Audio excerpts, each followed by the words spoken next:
ایک صبح کسی صاحب کے گھر کے باہر کھڑی گاڑی چوری ہو گئی، لیکن شام ڈلتے ہی وہی گاڑی صاف ستھری حالت میں مکمل پالش کے ساتھ اسی جگہ کھڑی پائی گئی جہاں سے چوری ہوئی تھی، اور گاڑی کے اندر ایک خط پڑا تھا جس پر تحریر تھا: میں تہہ دل سے معذرت خواہ ہوں کہ مجھے یہ قدم اٹھانا پڑا۔ میری بیوی کی ڈلیوری کے باعث حالت تشویشناک تھی۔ مجھے کچھ سمجھ نہیں آ رہا تھا کہ اسے میں کیسے ہسپتال پہنچاؤں۔ بس اسی وجہ سے میں نے چوری جیسا گھناؤنا قدم اٹھایا، مگر میں اپنے کیے پر شرمندہ ہوں اور امید کرتا ہوں آپ مجھے میری اس حرکت پر معاف کر دیں گے۔ میری طرف سے آپ کو اور آپ کی فیملی کے لیے ایک عدد تحفہ، آج رات کی فلم کی شو کی ٹکٹیں اور ساتھ میں کچھ کھانے پینے کی چیزیں بھی قبول کیجیے۔ یہ سب اس مدد کے بدلے میں ہے جو آپ کی گاڑی کے ذریعے ہوئی۔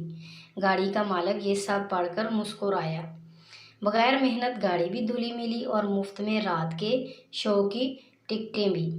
رات کو جب فیملی فلم دیکھ کر واپس آئی تو ان کے گھر ڈکیتی کی واردات کی جا چکی تھی۔ پورا گھر سامان سے خالی کیا جا چکا تھا۔